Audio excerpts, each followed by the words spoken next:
Hi, this is Scott and Sheryl, and we are in Prior Park in Bath, England.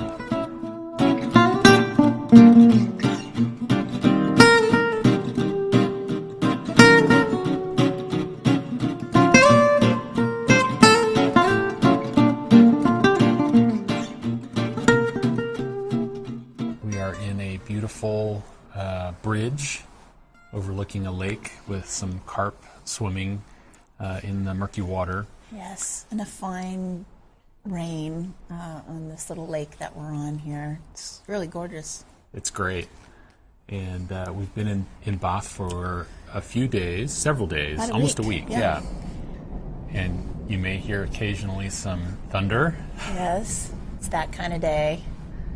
But it's nice. It's not cold, really. It's not at all. It's kind of a muggy, maybe 65, 70. Yeah. But definitely some thunderstorms today. But beautiful day. We're in a beautiful location, and we hiked down the hill of the park this morning, and this bridge was a set in the last Pride and Prejudice film. Was it? Pride and Prejudice with Keira Knightley and I don't know, a bunch of other people. Yeah, that's the only one you paid attention to. Was it really? Yeah, I think so. I didn't read that in the little thing. Well, we've been doing a lot of the sites in Bath and the surrounding areas, and we wanted to kind of do a little rundown of what we've seen and done the past few days. Mm-hmm. And well, first off, we started with what you come to Bath to see for the last several thousand years, right? Which would be the Roman baths here.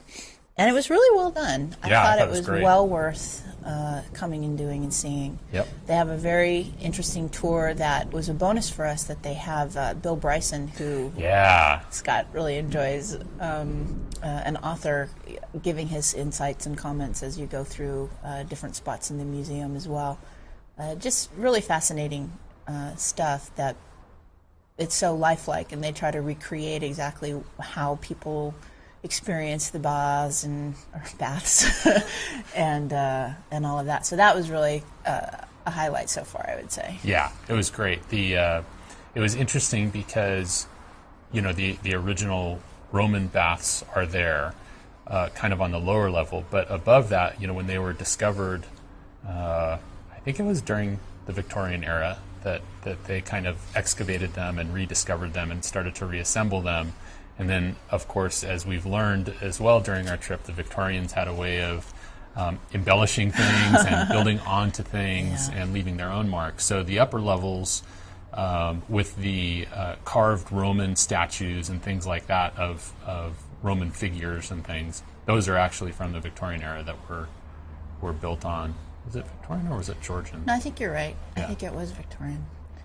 Bath is highly influenced by Georgian architecture, and you know, for many years on and off, people had been going to the natural hot springs. Apparently, they're the only hot springs in Great Britain, so that was kind of interesting. But they had on display kind of throughout the exhibition of the bath is a lot of Roman artifacts that have been reassembled and kind of extrapolated illustrations on top of, as well as you know, what it would have looked like. Well, and they have the little audio tour. It's pretty extensive, actually. It's free with admission. Yeah. And so on top of the Bill Bryson commentary, they have kind of a scholarly, dry commentary. And then what was a teeny bit goofy, but not horribly goofy. I thought it was really goofy. Okay, well, I thought actually when you listen to them, they weren't bad. And what I'm talking about is to try and bring them to life a little bit more. They had several characters like a slave, or someone who would be a Celtic slave, a Roman citizen, right. These various servant, characters and how they would,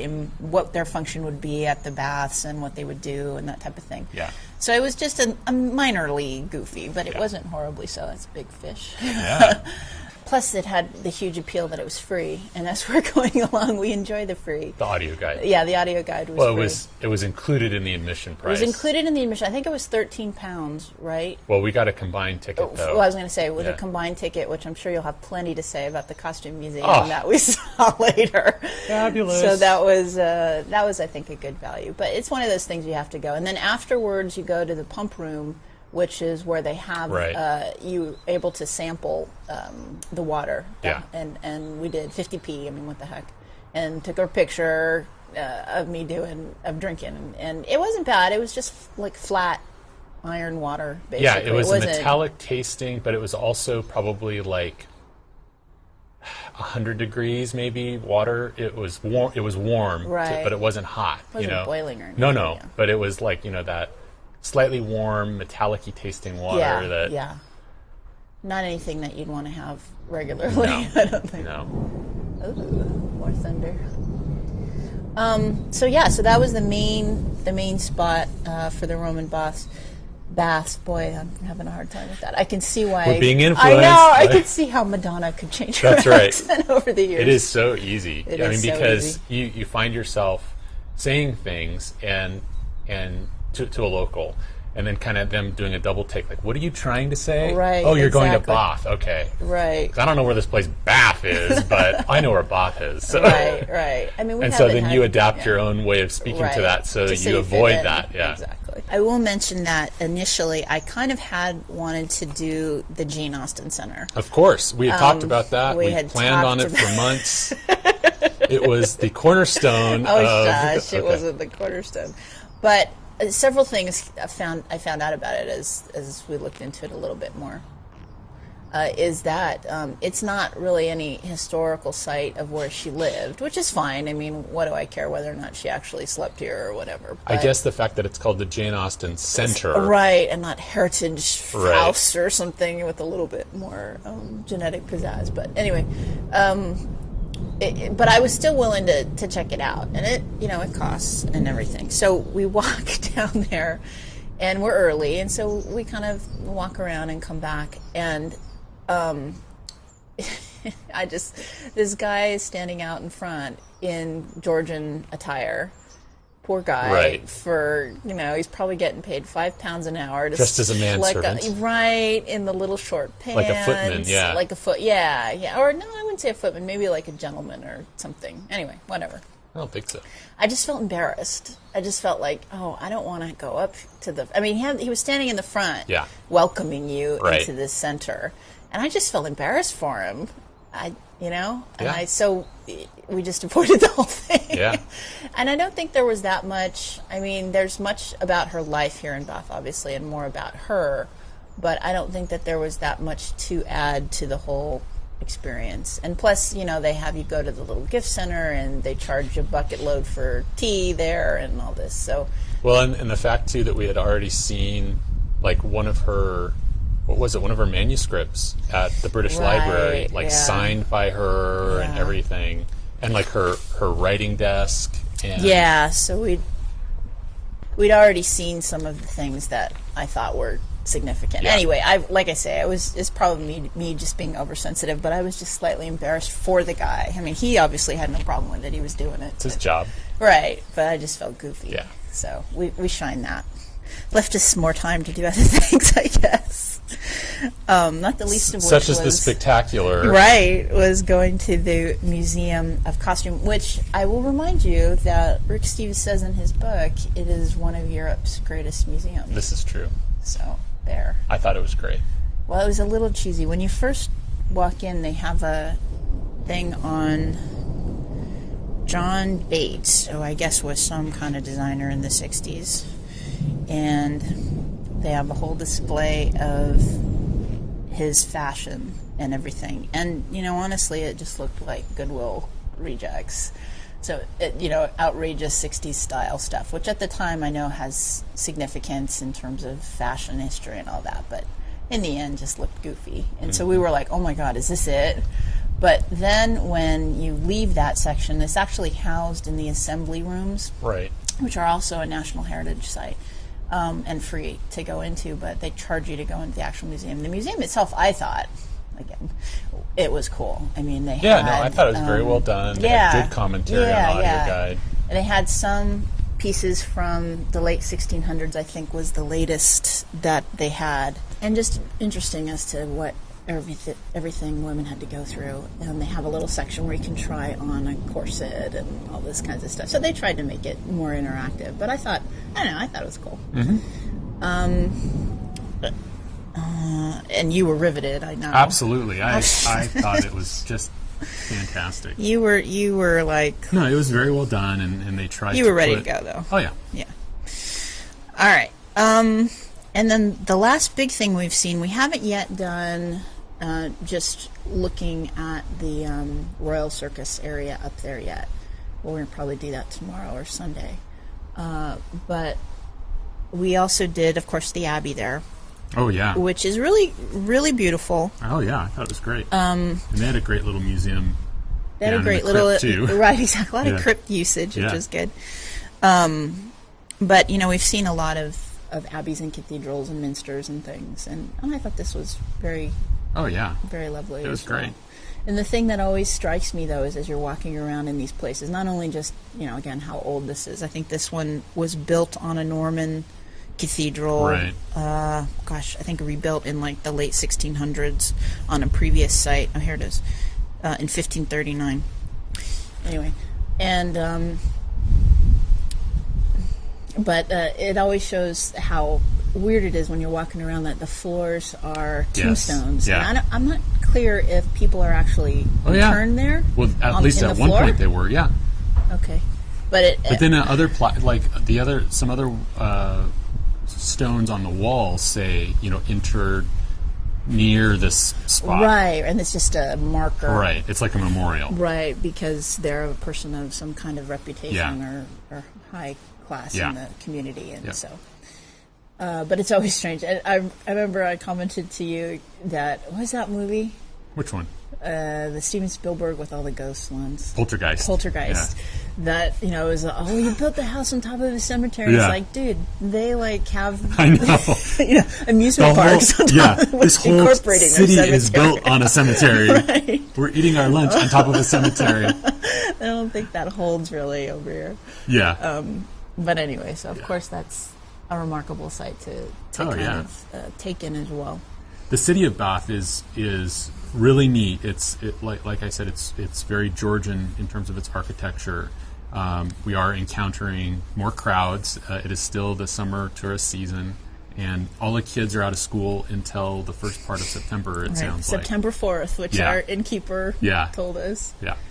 So, but it's been great. Yeah. And we've had a lot of fun just walking around the town. There's a lot of neat bookshops and things there, and we've been eating some great food in Bath. Lots of Italian, lots of curry. Oh, it's and yesterday. Well, we asked the locals. We asked our innkeeper Judith, who's excellent. Yeah. What is a good traditional pub in the town? And she recommended the Old Green Tree. The Old Green Tree, which is a little tiny pub, but it's I guess the oldest street. one. Yeah, that's in Bath. That's the oldest one in Bath, and real friendly barkeep. As an American, it is a little bit foreign to go in, for me anyway, since I don't go to a lot of bars and stuff. But to go into these kind of smoky, manly-looking pubs that seem kind of intimidating, that they're all populated by locals and that type of thing. That they may not be that friendly, or you don't know what you're going to find, and a lot of them, of course, are just smoking everywhere, which is another thing as Californians. It's weird to ask smoking or non-smoking, because it's like, well, there's a smoking section? What do you mean? But this particular pub was very much like that, kind of old wood everywhere, 3 or 4 crony guys, puffing down the cigars and cigarettes at the bar. But we found a little corner, and the guy couldn't have been sweeter, and had what I never would have thought as a soup combination, a homemade soup of carrot and apple. Yeah. Soup with the hugest hugest piece of chunky brown bread. Yeah. And it was delicious. Yeah. And it was very savory. It wasn't like a sweet soup at all, right, really. It was very, very tasty. Yeah. And so filling. And I would say it was probably the best meal I actually have had, partly because of the surprise of it, and partly because it was just so incredibly delicious. And the cool thing about finding a pub like that is that, and we kind of learned this from talking a little bit with the barman there, is that, you know, all their food is homemade in their own kitchen there every day. It's fresh, and you know, I had an ale that was called the Old Green Tree Ale that is brewed by a local brewer only to be served in this pub, and it was probably the best brew that I've had here so far. Yeah. And we've been to other pubs that are fine, but they're definitely more commercialized, and their food, you can tell, is you know, kind of like TGI Fridays, kind of mass produced. Exactly. And there's nothing wrong with that. No. And each pub has its own vibe. I mean, you will have slot machines. Yeah, there's a lot of slot machines and gambling and stuff. Yeah, and so you kind of know, hey, this is probably not the family pub I'm looking for, or a little homier traditional pub. Yeah. So, but no, that's been great, and that was, as I say, one of the best meals we've had. Yeah. It's really starting to rain. And then, so our B&B is actually about, a 10 minutes walk downhill, or a little uphill. Depends on what tradition or right, what direction you're going. Away from the city center, and that hasn't been a problem. No. And we've got a bus pass now that we are experts in the bus. Yeah. And it's a 7-day pass, and so we've been able to go up and down without any trouble, and out here today without any problems. The bus services here are really good. Yeah, it's great. But we did go ahead and decide to rent a car. Mm-hmm.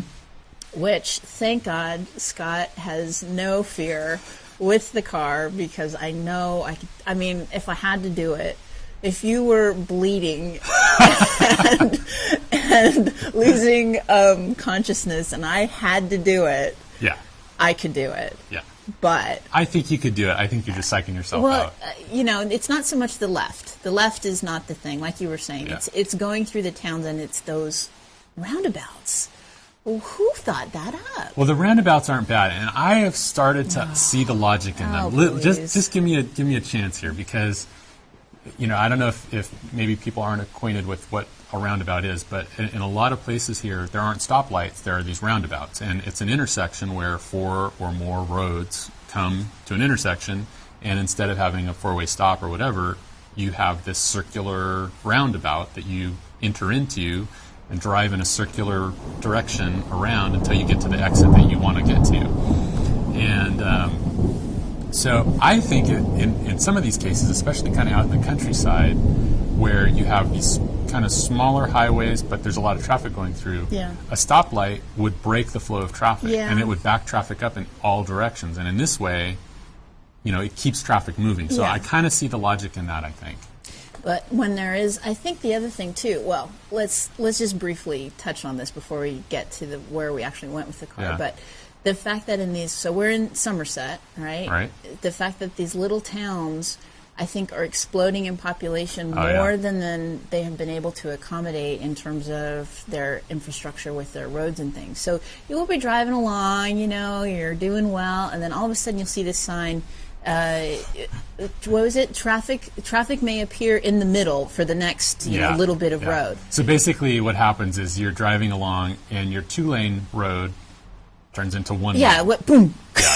You know, and so you have to kind of slow down and look around, and you kind of, a lot of them are well designed in that they say, okay, in your direction right now, you yield to oncoming traffic, and then it'll alternate back and forth. Well, those are pre-designed stops that will slow you down in a town. I'm just talking about you're driving along, and then boom, the middle thing. Looking for things to the middle thing goes, and then you just got to squish up. And you know, these trucks, they don't care. I mean, they'll take their half out of the middle, and they just go. Yeah. Anyway, so needless to say, Scott did great, and I was just really glad I wasn't driving. Well, I have to dealing say with it. that we lucked out because, you know, before when we were in the UK, we had a manual transmission car driving in the snow. Okay, so this is a piece of cake.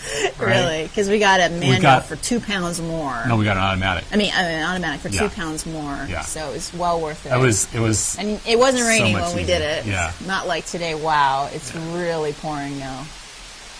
Lovely. Nice. So anyway, the whole reason why we rented the car for a couple of days is we wanted to, you know, get out of the city center of Bath and explore the countryside near here. And specifically, we wanted to see some of the megalithic sites, namely and firstly Stonehenge. Firstly, yeah. And so we rented our car and we drove out to Stonehenge, which I don't know, it took us an hour to get to or whatever. And that was lovely. It was great. It was like a nice drive. It was really interesting, though. You know, it struck me as we were driving to Stonehenge and we got close to it, and we're driving up this road and then cresting over this hill, and all of a sudden popping up on one side of us is Stonehenge. Right. You don't see that every day, you know. I know, that was cool. But it was funny as we were driving, as we were approaching it, it looked a lot smaller than I had imagined, you know, in my mind's eye after so many years of seeing photos and watching videos and things. And it's like, that looks like it, but it looks small, you know. Right. And maybe so it's a model. Yeah. And so only, you know, once we kind of parked and got out and actually got into the grounds and started walking around, did you really appreciate the magnitude and the size of the stones and the size of the site and everything. Definitely. Well, we should say a word about how we were pleasantly surprised that it's a National Trust site. Oh, yeah. So before we left, we joined the Royal Oak Foundation, which is the American branch of the National Trust. And so you get little membership cards with that and free admission into National Trust sites, and you also get free parking. And lo and behold, as we were driving up, we looked in the brochure for Stonehenge, and it's an English heritage and a National Trust site. Yeah. So we parked for free, and we got admission for free, and the audio guide and everything. And it was great. And I guess over the years they've really, and they've had to, because there were a ton of people there. There were, but you know what? I'm sure there's been worse days. Well, I was pleasantly surprised, though, with the way that it's laid out. There's enough room to accommodate that many people without taking away from your experience. Yeah. And I think in past years they had set up a fence that was far away from it, but now they have a little trail that you can get pretty close. Yeah, I was surprised. Got some really nice pictures, you know, that were of this site that you, as you say, you kind of grow up looking at and seeing, and just really pleased to have yourself in front of. Oh man, it was. Yeah, I mean, take you know, a snapshot of. It's definitely one of those things that I've wanted to see for my entire life, and then to actually be standing there looking at it and walking around it is a little surreal, but you know, really makes an impact on you. And knowing that, you know, not tens of years ago, not hundreds of years ago, but thousands of years ago, people were walking around here building this and doing things and constructing belief systems and it really makes so an I know impact. a lot of people go and they're underwhelmed by the experience, and if people are thinking, gosh, should we bother to go out there, I would. Oh man, absolutely. I guess my expectations were lowered because of everything people had said about it, but I really thought it was one of those things you had to see, and I thought they set it up really nicely. Now, of course, all of these places have, at the end of the tour, a cheesy gift shop, which, you know, they can really get you. And some of the things aren't cheesy, some of them are kind of cool, but they're not cheap, so they really are supporting themselves as they need to. And you can't, I don't blame them. Yeah, no, I don't blame them. No one's twisting their arm to buy this stuff, so. The other thing, before we leave Stonehenge and go on to some of the other things that we saw, the other thing that I thought was really interesting is, you know, as you're walking around the site, it's strange to look back at it from different perspectives and to see it, you know, from these different angles, and it's almost unrecognizable because we're so used to seeing it kind of from one perspective. You know, that traditional, it looked like it was from the angle from the original road and where the main entrance is. That is kind of the quintessential Stonehenge perspective, you know. And as you're walking around and you're on, you know, the backside or one of the sides, and you look at the formation, it's like, whoa, this is completely different than what you would expect to see. And only when you start to see, okay, I can see some of these familiar rock formations. I know where I am. It just goes to show you that no matter how much you see things in photographs or on TV or well, the films. other thing that you don't get when you see just those images is the fact that it's a whole complex. I mean, it's the circular ditch that surrounds it, the heel stone that kind of lines up with it, and all these very significant dips and mounds and all these kinds of things that are also part of the site, but you don't get a real feel for until you actually go there. I mean, this is, you know, 5,000 years ago somebody made this. It's just an incredible thing to think about. So continuing on with our megalithic tour of the countryside, we next went on to Avebury. Yeah. And Avebury is very close to Stonehenge, and also a megalithic site. Slightly different also in that, an NT site, National Trust site. Yeah, slightly different in that it is much larger in scale. You know, the stones are set in a circle that's like a mile in diameter. Yeah. And you can actually walk around and touch the stones and all of this. And so we saw probably, I would say a half, like a quarter on one side and a quarter on the other, that we actually were able to kind of see, and we kind of walked through. And why didn't we walk through all of it?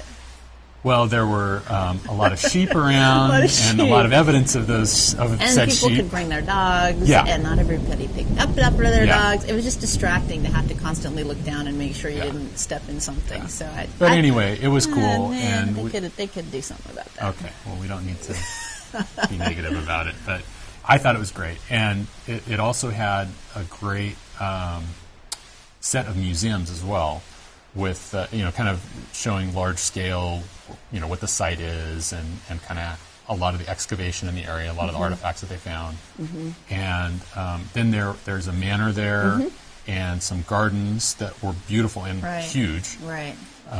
We didn't get a peek in the house just because we missed the tour. It's like didn't feel like waiting around for it, but it was again just a beautiful setting. We had lunch at the Circle Cafe, which was another great lunch, veggie lunch. Gourmet little cafe out there. So Avebury is actually not only the site, but it's the town. Yeah. So you can walk up into there's a pub up the way a little bit and that type of thing, but we chose not to do that. Yeah. I have to say that I enjoyed Stonehenge more. I know people had their pros and cons about each. I know a lot of people think Avebury is just more tactile and they get more out of it, but I actually enjoyed Stonehenge more just because, again, it has the history and it's such an iconoclastic image that it was just enjoyable to see it. After Avebury, we went, and there are a lot of other sites in that area that are very easy to get to, and the first one that we went to was I think it's Salisbury Mound, right? Which you look at it, it's just a giant mound of earth, but it is a man-made mound, huge, massive. And but then we went to the West Kennet Long Barrow, and this is a burial site, and it's a site where there's man-made stone caves, and burial tombs. Different crypts within that are different chambers that they built in. And you drive up, and there's this big hill that you're presented with, and you kind of hike up the hill. It's an easy climb, but it's a little steep. We should say it's totally informal. There's no, it's totally free. You just walk up. There's it's like a little a public sign park that kind of designates it, but it's just like walking into a free park. And you make your way up this hill, and you are getting all the way up these beautiful panoramic vistas of the countryside. And once you hit the top of that hill, you see this long mound, and at the mouth of that mound are these massive stones, and they're erected around the entrance to these chambers. And you walk in these chambers, and the walls are built up out of stone, and it's just another one of those. Really cool. It was about, I think, if I'm remembering this right, it was about 1,000 years prior to the Salisbury mound that you can actually see from the barrow as well, which I thought was interesting. All of these sites kind of within shouting distance from each other. That was really impressive. It was very cool. Again, that you could walk in the cave. Right. There were very cool. little sparrows nesting up in the corner of one of them. A little mom sparrow darting in and out with food and it was really cool. Yeah, I mean, there are little markers that tell you a little bit about each site and all that, but that's it. I mean, there's nobody there officially overlooking it, or no one charging you anything. So you felt almost like, very, I don't know, like you were finding this on your own. You're doing your own exploration. You were discovering it, which I thought was a really cool aspect of it. Definitely. Especially us, with the car and a map and making our way through all the things that we needed to. The other thing that is cool is that area is dotted with these white horses, which are actually etched out of the mountainside, out of that is underlying, has that white chalky appearance. And we saw two. Yeah, we saw one from a distance that was very impressive because it was on, we were driving, and it was on the opposite side of the valley, and it was big enough for us to see. I mean, it was a long way away. Yeah. And then the other one we saw was done in, like, what, the 1800s? 1780, I think. Kind of an eccentric guy wanted to recreate it, but it's still very impressive. Yeah, so it's just neat that there's a lot of these sites that if you're curious enough and interested, you can just kind of tool around and see. And luckily we had bought a map that had showed them on there, so that we were, hey, we're right by this, let's just see if we can find it, how easy it is. And it was pretty easy. It was great. Yeah, so that was the day one with the car, and that just was a dream day. It was really easy, all the things we went to were cool, and just had a great day. Yep. So then the second day, we decided that we wanted to go see Glastonbury and Wells. And Glastonbury, the big thing there is the Glastonbury Abbey, and these are ruins of an abbey that were destroyed by Henry VIII, right? Henry VIII, when he had a snit. When he, dissolved the Catholic Church in England and set up the Church of England, and basically to take the wealth of the abbeys. This is I guess this was the first and the most powerful kind of medieval abbey at the time. So it was very land rich and just too much of an apple for him to let go. Which, you hear about these horrific medieval things that were done. This is not medieval time period, but kind of just coming out of that. And I guess he had the abbot, not only, killed is horrible. Yeah. But he had him, quartered, and, each section or each quarter sent to, 4 areas of the country just to, further shame him in his monstrous death. I just thought, man, he came up with some stuff, man. Terminated with extreme prejudice. Exactly. He wasn't kidding around. But so this is the remnants of the abbey itself, and just to see there, it's a 36-acre park. Yeah, there's a lot of land there, and the site is big. The site is big. And the ruins are beautiful. Yeah, but they're very sparse, and they charge about £4.50. Was it? It was $4. Yeah, $4, something like that. To get in, and there's just not a lot there. It was a little bit anticlimactic because we've been into some of these abbeys that are intact. Well, for example, we went to the abbey that's in York, and that was for free.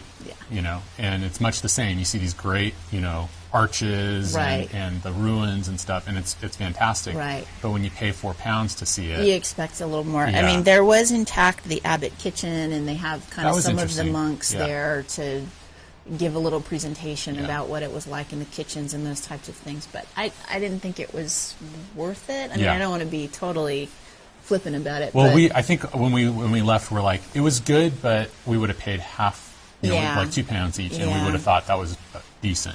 So we kind of felt not gouged, and I think you had to pay for the audio tour too. We didn't get that. Which we didn't get because we thought this is not enough for an audio tour. Yeah. But I think they charged for that as well. But King Arthur's buried there, so it is worth that's that. Right. Yeah. So I guess by some type of I don't know how that actually came about, and no one is really sure. What do you mean? It's a fact. That's him. Then somebody just erected a plaque, 300 years ago, probably, and put it up there. I don't know. I thought for sure he was right there. Yeah. But no, it was really cool. Some parts of it had areas where you lift up a slate or a wooden thing, and they had intact tiles.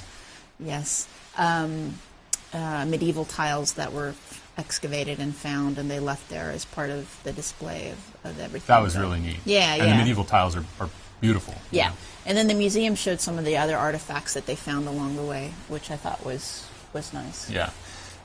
So then we left the Abbey, and we wanted to kind of just wander about the town a bit. And Glastonbury is I don't know how to really describe it. It's kind of a New Age center.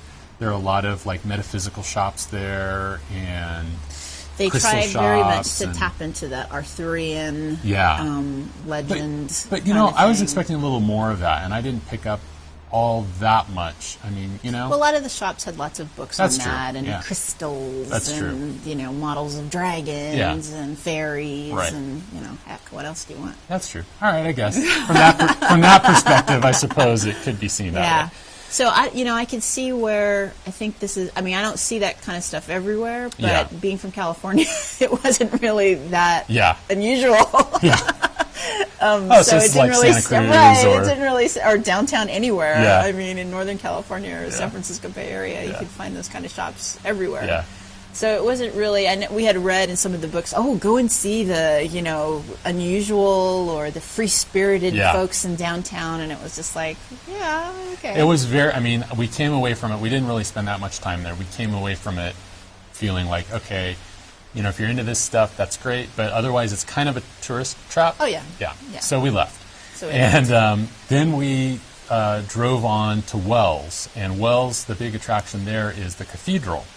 And we drove on to Wells. Well, let me just say, interestingly, that Wells is the only city in Somerset. And the way that you're designated a city is if you actually have a cathedral. Right. So even though some other cities or towns or whatever are bigger by population or whatever, because they don't have a cathedral in them, they're not considered a city. They're a town. Which I thought was interesting. And apparently, and we might be wrong, but we've picked a few things up, that the difference between a cathedral and an abbey has nothing to do with size of structure or attendance or anything like that. It's more like a political designation within the church. And I don't know if political is the right, but it's like a ceremonial designation. Yeah.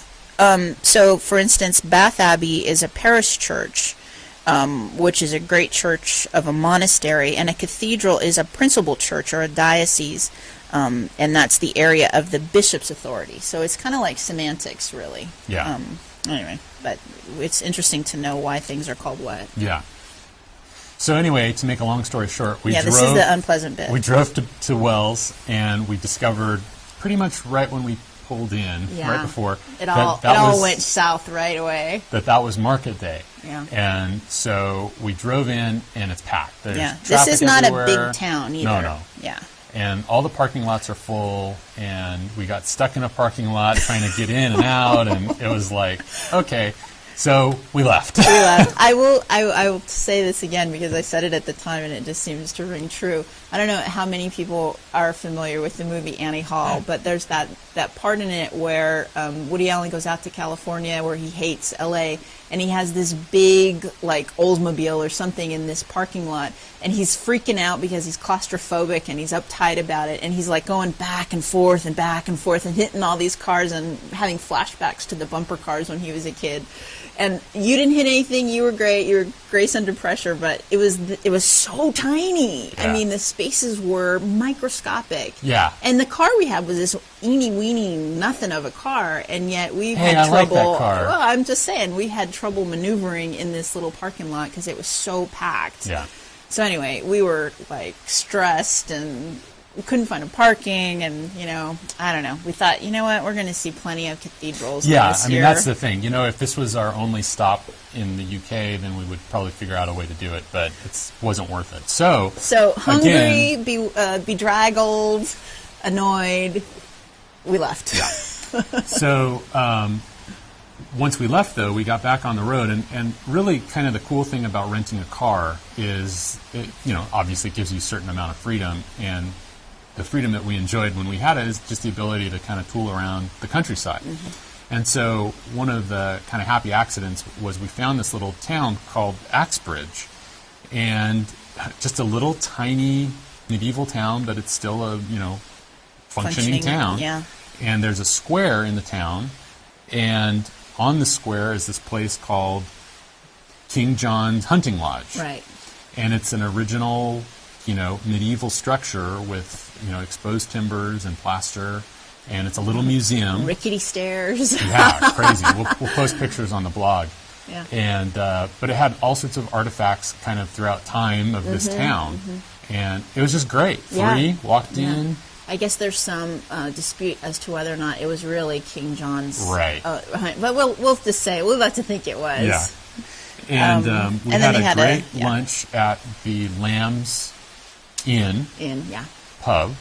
and another traditional pub that excellent food and great atmosphere, old, dark. And then from there we went to the St. John the Baptist Axbridge Church, which again was beautiful, and it was compared to a lot of the cathedrals and abbeys that we've been to, is relatively small, but every one of these places is just soaked with history. And, I mean, this little village has this church built in the 1400s on top of a structure that was built apparently in the 1200s, steeped in all kinds of history. I've never heard of any of this stuff to come by and look at. It's almost too small and not showy enough for most people to stop in at. But it was funny though. There were people that were driving through. I mean, we had to find parking on the outskirts of town. But there was not any kind of. But for a town of that size, I think it was saturated with the maximum amount of people it could hold. There's probably 20, 30 people. Yeah.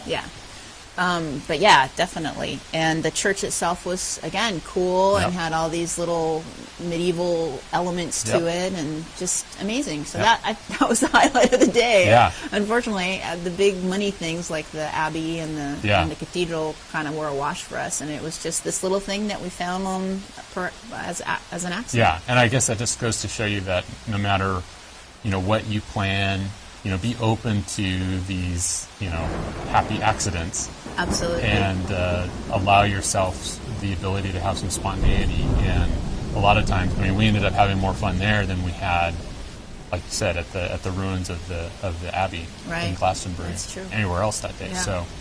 Well, as you can hear, the rain is really coming down now, and some beautiful thunderheads have rolled in. We're going to see if we can make our way a little further along the gardens and see if we can get some grub, pub or otherwise at this point. So next podcast will be from the Cotswolds. That's our next stop.